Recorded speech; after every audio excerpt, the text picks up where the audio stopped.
The final scene of The Matrix is, in my opinion, one of the most iconic content fragments of politico-psychological material in one of the most iconic films of the current era. Welcome back to Can. Cinematic approach to narrative with me, Jeremy, accredited psychotherapist and mental health clinician with over 25 years experience in hospitals, specialist clinics, mental health, community health, oncology and private practice. So what I'm trying to do in these videos, if you haven't seen some of the earlier videos, this is number 3. I'm attempting to discuss and explore, to introduce, discuss and explore various snippets and excerpts and fragments of visual media that I use in my therapy to help explain and illustrate sometimes complicated psychodynamic, psychotherapeutic concepts where I might be struggling, or my client and I might be struggling, to elucidate or to come to an understanding of a process that they might be experiencing, or an idea or a concept or a reflection that I might want to share with them, and a dialectic or a cognitive narrative isn't working properly. What I can do is I can turn to the arts, to art and culture, to visual media, to cinematic media, and also to, memes, social media, YouTube videos, various other internet content fragments that can often illustrate and flesh out the idea in a pithy or visual or alternative or possibly even a kind of deeper, more visceral, more felt way than simply just like a dry or all kind of head conversation process. And for some of my clients, this works really well. Visual clients or creative clients, or even clients that struggle to get a concept when we talk about it. Sometimes they get it when they see a movie scene that illustrates it in a kind of metaphorical, illustrative way. So I've been working on this for several years. I call it CAN, Cinematic Approach to Narrative, and I've been putting together a suite of material, and I'm using these videos as a way of bringing what I use in my private practice into a wider audience. Hopefully it can be of some benefit, interest, utility. So, as I say, welcome back to CAN number 3. So The Matrix is, I argue, a fragment of visual symbology that is, and by the way, particularly the last 10 minutes, the last scene of The Matrix is a fragment of visual symbology which I argue is universal, iconic, and axiomatic, upon which all other meaning uses as its substructure in our current age. So that's a big claim. Let me try and explain a bit further. The Matrix is the metaphorical growing medium upon which the argument for the yearning for liberation is built. And it doesn't matter if it's right wing or left wing. It's the substructure on which all of these is built in our current era. So yeah, there are a lot of people that are pissed off. There are people on the left that are pissed off. There are people on the right that are pissed off. There are people in the middle that are pissed off. Everybody's pissed off. There's epic epic levels of distrust and mistrust. These concepts of disinformation and misinformation and malinformation, they're kind of like new developments in the last couple of years. So, the Matrix speaks to the unintended terminus of the neoliberal postmodern age, the dark side of the third way. That we are unwell, uneasy and unhappy in an apparent age of plenty, comfort and glut. So one of the main characters in the Matrix, Morpheus, describes living in the Matrix as like feeling like a splinter in your mind. Something is very, very wrong. That's the feeling, but we don't know what it is and we just can't get to it.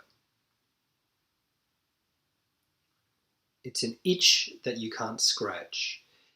There's a lot of cynicism, there's a lot of distrust, there's a feeling as if that it's growing in the culture as if something's not right, we're not getting the full picture, there's some tricky behaviour, what's going on behind the curtain? And the Matrix, I think, speaks to that in a neat, powerful way. Okay, so let's watch the video. Now get up.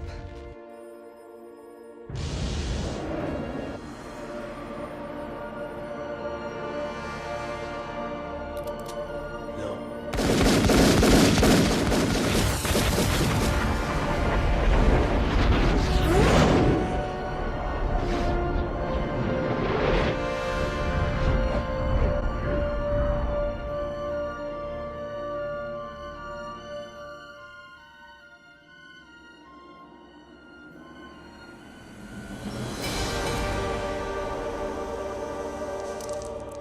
How?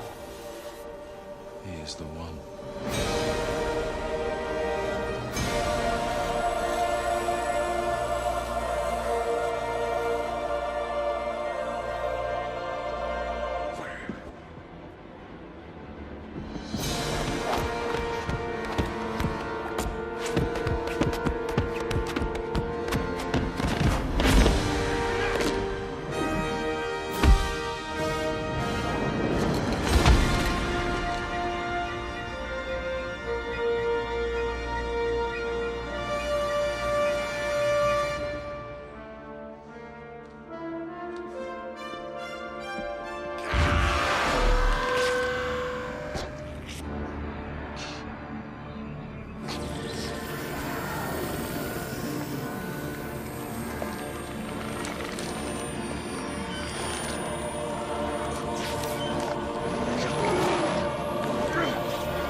That's the excerpt. That's all it is, just a couple little minutes there.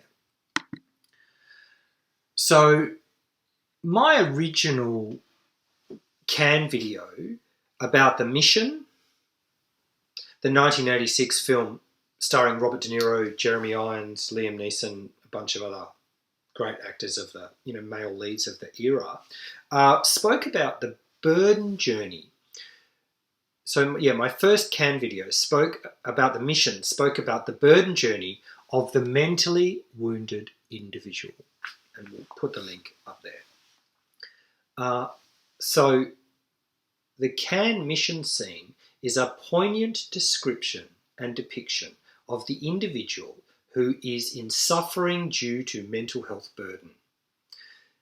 This final scene in The Matrix is a scene of transcendence and liberation.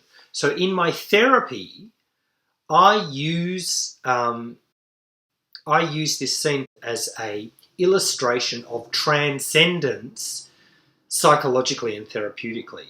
So of liberation. What was once monstrous and terrifying is now a paltry triviality.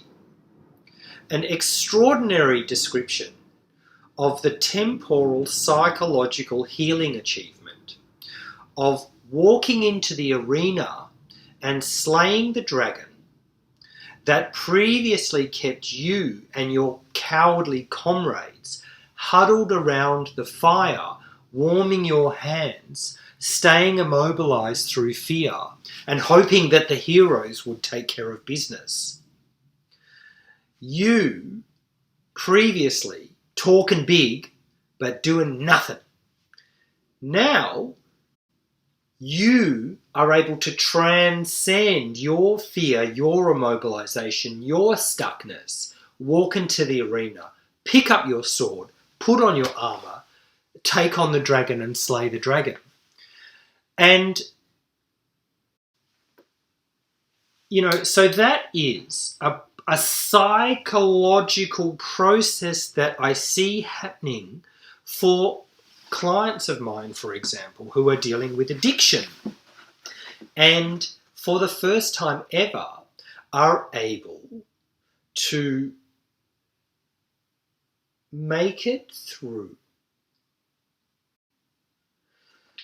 the darkness, the soul darkness of craving and relapse. So what we know about people dealing with drug and alcohol, substance use, dependence issues is, in my opinion, one of the most corrosive manifestations of addiction is not the pharmacological, but it's the psychological. It's the making a promise to yourself and knowing that you can't keep it. It's not so much that when you're an addict that you betray everyone that you love, because when you are a real addict, you do betray everyone you love. That's bad enough. But the worst part of addiction, the truly hellish part of addiction, is that you betray yourself every day. Every day you say, I'm never going to do this again. And your addict self says, you will betray yourself again because you've done it every day for the last X number of years. You are someone who betrays yourself every day. That, to me, is the poignant heartbreak at the core of addiction. It's the inability to write a cheque to your own soul and cash it. All your checks bounce. All the checks that you write to your own soul when you're an addict bounce.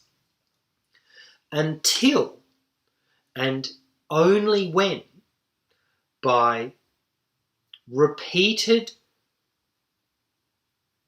attempts and failure, you try and you fail and you try and you fail and you try and you fail and you rehab and you detox and you let yourself down and you let everyone down and you try again and you get back on the wagon and you fall off the wagon, and then one time, 5 months later or 5 years later or 5 decades later, you get sick and tired of being sick and tired, and you manage to withstand a craving. And every single time of the many, many thousands of times when you weren't able to withstand a craving for your drug or your drink or your addictive substance, you manage to white knuckle it through and get to the other side, unsullied. That's when the miracle occurs, and that's when you transcend the addiction for the first time. And that's when you have the Neo moment of the Matrix. And that's when you see the code behind the addiction. So you remember that short excerpt in in the movie scene just before, where Neo all of a sudden is able to see the code, all the neon green code of the agents and the walls and all of the data. Instead of the simulation, he sees the code. And for someone dealing with addiction, when they're able to have that first moment of being able to get through the night, or get through the day, or get through the hour, or get through the minute, or get through the second, without succumbing to their drink or drug or substance or addictive behaviour, they see the matrix as it is for the first time. And what we do, therapists and clients, is we build on that. That's rehab. And it is a fucking beautiful moment. And I love to see it with my clients. But it's not just addiction, it's,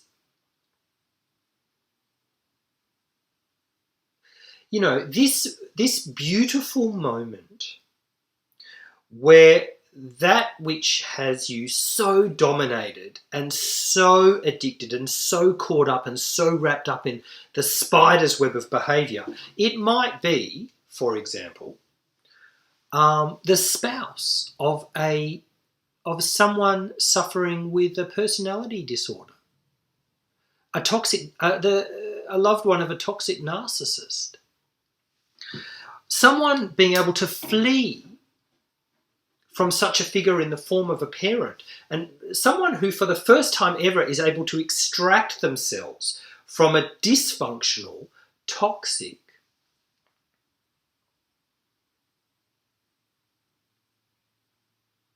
relationship. One that might include physical violence or mental violence or psychological violence or gaslighting or dominating, wounding behaviour. Something that's caught up in toxic family systems, toxic family schemas, toxic wounded attachment relationships. Someone who for the first time is able to step out of those toxic wounded relationships and say, enough. I know the game you're playing now, and that's a game that I don't play anymore. That's when that person first sees the code of the matrix and sees the way to liberation instead of the simulation, the toxic fiction that they've been caught up in their entire life. I love to see that with my clients. I love to see the transcendence. I love to see them seeing their matrix, their gilded cage, their toxic multidimensional reality with clear eyes of truth for the first time. I love it. That's what we live for in this work. So I think the matrix is a wonderful and concise, neatly packaged little illustration of the transcendence. The transcendence. The therapeutic transcendence from being blind to having true vision. Ooh. We could even, or even perhaps the greatest liberation of all, which is, of course, the liberation from yourself, as is so poignantly illustrated by the great spiritual academic Caroline Myss, who has a wonderfully arresting reflection where she says, you may lie on the analyst's couch or take to social media and cry and moan and weep about all of the ways that you've been hurt and harmed and done wrong to and oppressed, dominated and wounded and destroyed and erased and discombobulated, without ever having a single moment of reflection to come to realize that every room in every analyst's office up and down the hall is occupied by someone who was driven to therapy because of you, right? Now, isn't that a headfuck? Particularly in our current age of multi-dimensional pan-cultural narcissistic victimization, the matrix realization of coming to terms with the axiomatic truth, I'm afraid to say, that we are all perpetrators and victims. We do it to others, it is done to us. The matrix moment of coming to realize, of being liberated in the knowledge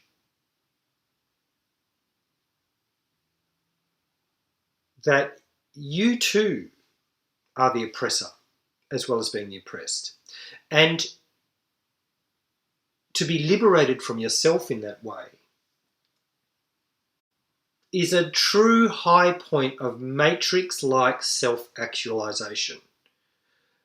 Can we actually come to terms with that? I think that's the end point of all therapy, actually. That one comes to understand that one is the angel and the demon. Really?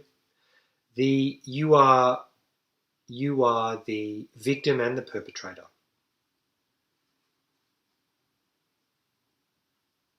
So this excerpt from The Matrix distills the power and the energy of psychological transcendence, the exaltation of being finally free. Getting to this point in your therapeutic journey is like a superpower, and I love to see it.